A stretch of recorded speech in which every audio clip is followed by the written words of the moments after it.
All right, welcome back everyone. It's been about a year, or actually a little over a year, since the last time I made a video. I've had a lot of comments asking me to do a follow-up on the grapevine, how to plant a grapevine. I want to say I really appreciate you guys watching that last video that I did about planting a grapevine. And now I want to show you some of the progress here. So this is a seedless Concord grapevine right here. We have two other grapevines on these two other poles. I don't believe they're muscadine, but I don't remember the variety that they are, so I apologize for that. But as you can see, clearly there's a lot of clusters here. We got clusters on both wires. Obviously they have not turned purple yet, but I'm pretty excited because I have not eaten not one grape off of these yet, but I can't wait. The growth has been great. Over here, actually, if you look right there, some of them are turning red, so I'm excited about that. Over there, of course, you got ones that are purple, and they are ready to eat.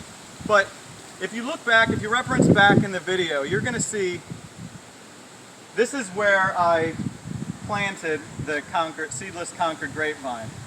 Remember, none of this was here. This is a chicken coop. None of this was here. This is where I planted the seedless Concord grapevine, right here. Now you see there's nothing there, and I'm going to explain to you what happened. So a couple months after the video, I was weed whacking around the grapevines, around the blueberries, everything like that. And I was using this tip, and this is for heavy brush. Okay, it's got these little sharp teeth on it. This cuts like heavy, thick brush. So really not good to use on grass. You can use it on grass, but if you accidentally hit a bush or something like that, you can just slice the stem right off and possibly kill it. So that's exactly what happened with me. I was doing around here, didn't even notice that I cut it. Went to the front, I'm doing the front, come back like maybe about an hour later, and I noticed this particular grapevine looks dead. And my heart just sank, and I'm like, what the heck just happened? So anyway, I'm looking around at it, analyzing it. I get to the bottom, I lift up the leaves, and I see that I cut the main stem about that low from the ground, about an inch from the ground. And I was devastated, and I'm like, is this thing gonna come back? So I'm watering it, fertilizing it, hoping that it comes back. I gave it a couple months, it never came back, it just died off. And so I was pretty upset about that, but still happy in the end because as you can see, I have a lot of growth. This grapevine, if we reference back in the video, in the beginning of the video, you're gonna see that this grapevine was about that tall. Same height as the other one, because I had done it that same day, right before I made that video. I had done it. It's the same seedless Concord grapevine. So at least you can kind of see where this one would have been had I not cut it and killed it. So as you can see, we got a lot of clusters here. I'm going to go in and I'm just going to, for the first time, I'm going to give this one a try. Now these ones do have seeds in them, so.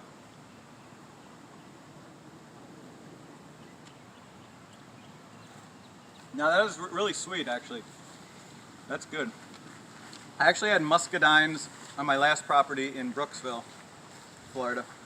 I had 5 acres, and whenever I tasted those, the skin was really thick. And I don't know if I tasted them too early. The skin was really thick, and they weren't very sweet.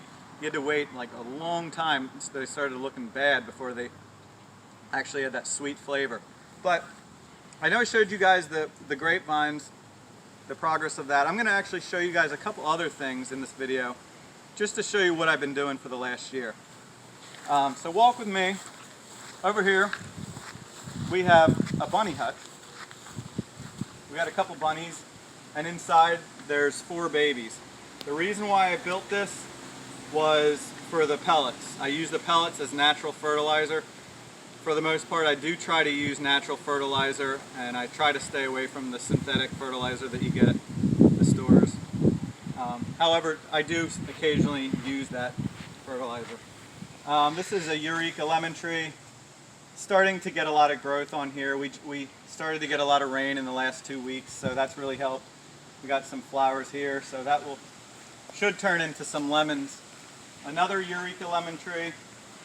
In this pot, we have another Eureka lemon tree. And as you can see, I got a lot of lemon trees. I love my lemons. I brew my own iced tea, and I use lemons in my iced tea. And so anyway, we have avocado. This is a Haas avocado. These are the avocados you're going to see typically in the stores. So that's grown actually very well since I planted that a year ago as well. Over here, you're going to see a Moringa tree and a peach tree in the corner. I did have a couple peaches on that, but the squirrels ate it. I was pretty upset about that. But let me show you over here. We got a little banana tree right there. That's an orange tree right there. These are different varieties, and I don't remember them off the top of my head. We have another orange tree here. Got a little orange right there. Had a couple oranges on that, believe it or not, last year, and they were pretty good.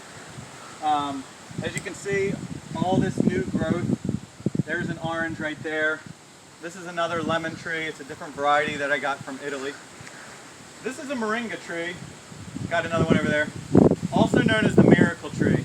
I don't know all the nutritional benefits, but I do know that they have about 6 times the vitamin C as an orange does, and I know they're very nutritious.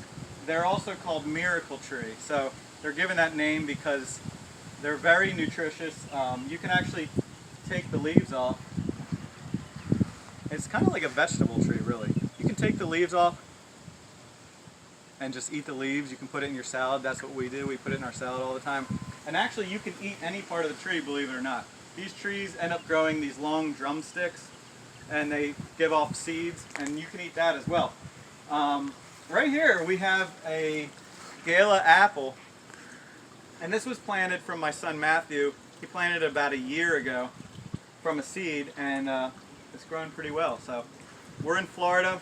Typically, we can't do a lot of apples, but this is one that can grow in Florida, and we're hoping maybe in a couple years that we actually end up getting some fruit off of it.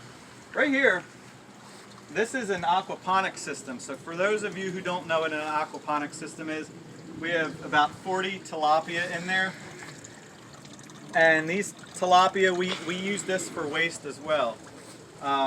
Basically their waste gets sucked out of this pipe, goes right into here, and we got this valve. Whenever we want to use the waste to fertilize our plants, we just stick the plant in there, or the watering pot, turn that on, get all the waste, and then the cleaner water goes right into here. It then gets sucked through here, through these pipes, which then feeds those plants, and then just goes right back into the system. Okay? I'm going to show you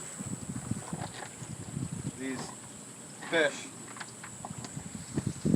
They're going to freak out. They love this stuff. Watch. Come a little closer. Check this out. Ready?